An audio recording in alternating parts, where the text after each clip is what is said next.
Hello and welcome to Hope TV. This is where you look and live.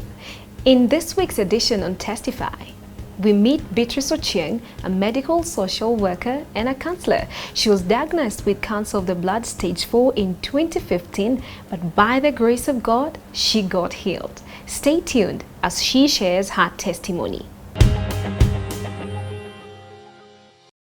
I'm Beatrice Ochie'ng. I was born in Siaya County, and my parents are late. I'm an orphan, and this house I'm living in is a family friend. As in, I'm staying with the parents of my best friend.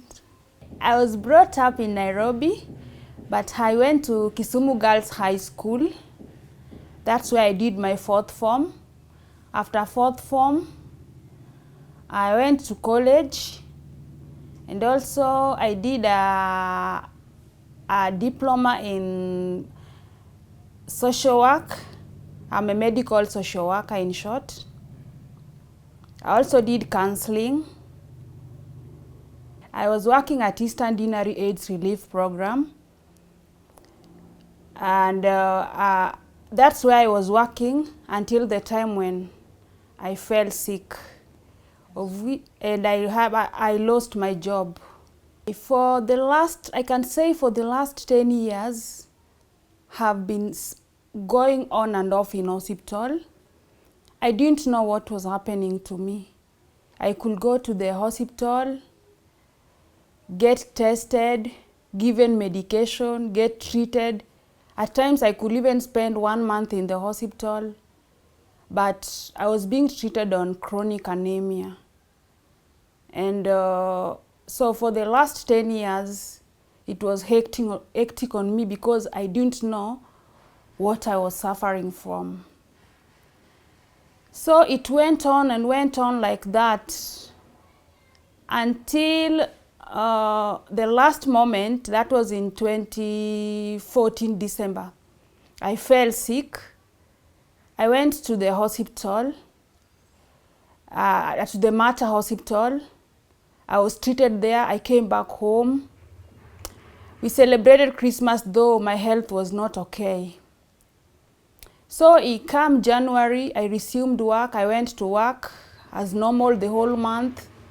Then on February 26th, still at work, I woke up with swollen lymph nodes around my neck, under the armpits. So after waking up with the lymph nodes, I ignored them, being that I was working in a comprehensive care clinic. I thought I had, the first thing which clicked on my mind was TB. So I decided to go to work. I went to work. I went to the laboratory and I took a TB screening, of which it was confirmed later that I didn't have any TB bacteria in me. So I ignored the swellings because it was not painful. I continued with my work on that day. On 27th, as usual, I went to work. Then on 28th, still having the swellings, I assumed them because 2 years back, I had such swellings. So I just said that I know they'll disappear the way they had disappeared in 2012. So I ignored them. So I went to work on 28th. At around 3 p.m., I developed fever. I decided to seek for permission from my boss at the site, and she gave me permission and I rushed to the hospital. And on 7th April, I decided that I had to change an hospital to go and seek further treatment because I wanted to know what I was ailing from. So I had planned that I'll go to the hospital to the Aga Khan Hospital on 7th. So that was on 6th when I was planning that I'll go on 7th. On 7th in the morning, before I woke up, I couldn't stand up from the bed. I was so tired. I had no energy. I didn't know that my HB, the blood count, had gone down. So when I woke up to stand up, as I was staggering to go to the washroom, I collapsed there. So the next time, I found myself at the Aga Khan Hospital. So when I reached the Aga Khan Hospital, at least they attended to me very fast. I regained my consciousness. Then that's the time I was told that I was taken to the hematologist. I saw the hematologist.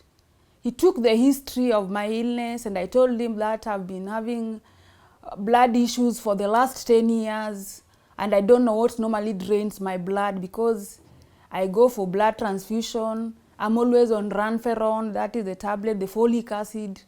But 3 weeks down the line, I don't have enough blood.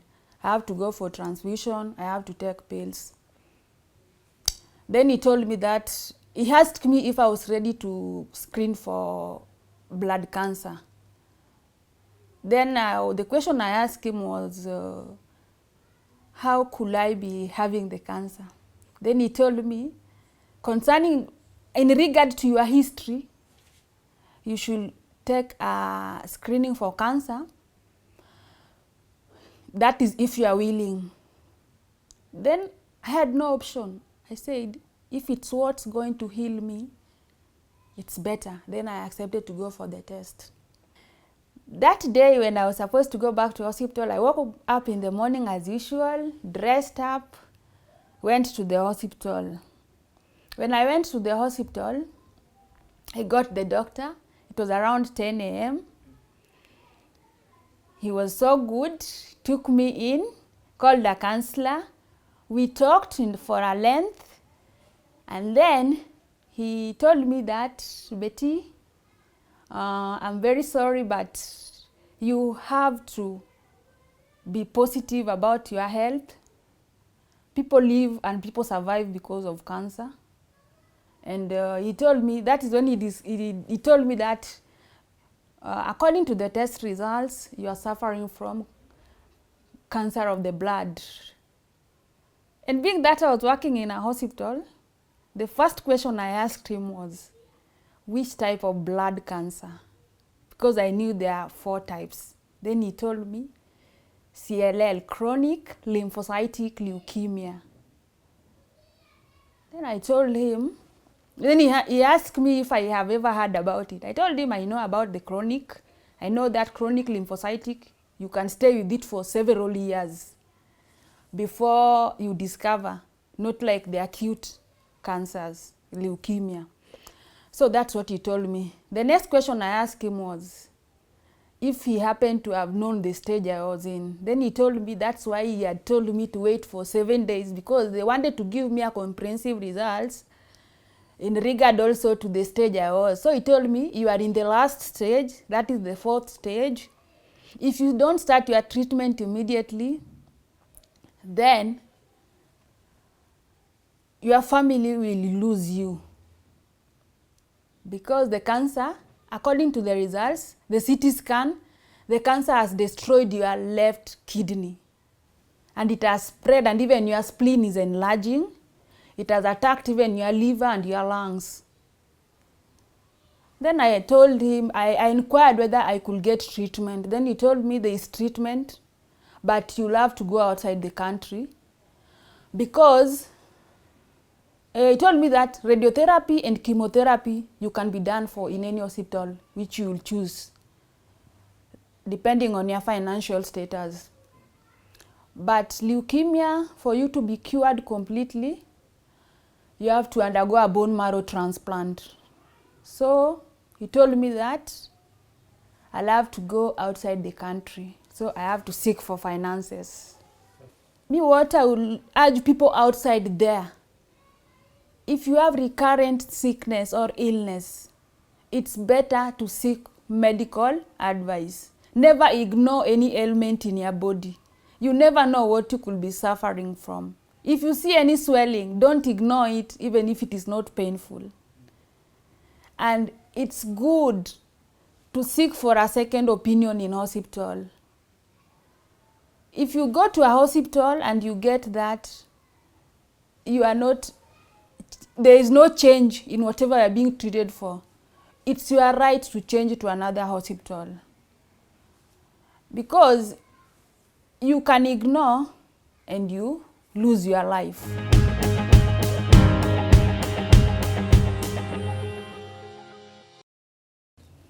So after being given the report, then I was outlined for the treatment plan, which was supposed to be radiotherapy, chemotherapy, and a bone marrow transplant. But now that bone marrow transplant, that is the stem cell transplant, is not done in Kenya. I had to seek for treatment outside the country. And he gave me two options, either India or South Africa. So we chose to go to India. And that's how I ended up in New Delhi, India, at the Dharamshila Hospital and Research Center. Most of the funds came from my family members and friends, my former colleagues, and even by then I was in the university. I was doing my degree at St. Paul's University. So even the lecturers there, they really supported me when they heard that I was sick. And even that time there was exams. I failed to do exams. And I was a bright student. So the lecturers, they knew me. So when I didn't go for exams, they called me, our head of department. She's called Marianne Mwangi. And I told her I can't make it, I'm still sick. And I have to go outside the country. Then she told me seek for treatment first. So they really supported me. And what I want to tell people also is that friends are the best people in this world. And the way you relate to people in the society is also important. And the church is also good. Because I was also supported by my church. The church is also a very good thing. So after getting the funds, by the time you are leaving, you know, when you want to go to India, you look for the hospital when you are in the country, you apply for the visa. And so when we left, we were told that we were only going to spend 8 million going to India for those treatment. There was no other treatment I had been planned for. They only knew it's chemotherapy, radiotherapy, and bone marrow transplant. Then I come back to Kenya, I complete my chemo. If I have not completed already, I'll complete it in Kenya. So what basically was taking me to India was bone marrow transplant. On that note, we take a short break. Don't go too far.